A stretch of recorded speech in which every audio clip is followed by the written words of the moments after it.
J'aime pas le sommeil.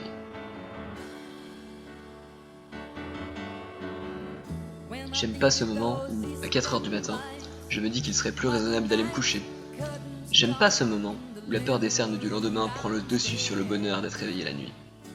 J'aime pas me dire que je réfléchis, que je me pose des questions, mais que plutôt que ça, je vais devoir perdre quelques heures qui m'ont été données.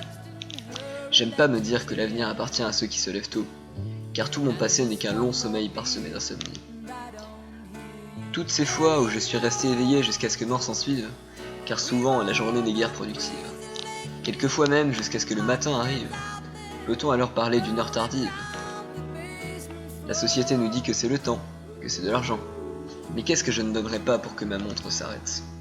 Une dimension qui ne gêne pas tant ceux qui la voient défiler des parures dorées de leur Rolex.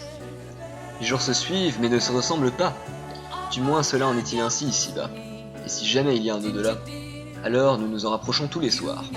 J'aurais aimé pouvoir parler tout longtemps tous ces soirs où la parole pouvait s'exprimer des heures, des semaines, des mois.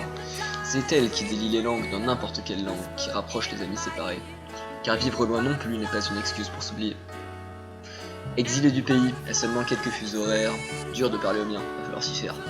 Les copains n'habitent pas sur une autre terre, l'impression d'être enfermé dans une cage de verre au milieu des gratte-ciel, la limite d'espace n'a que peu d'importance, car mon esprit orbite toujours autour de la France.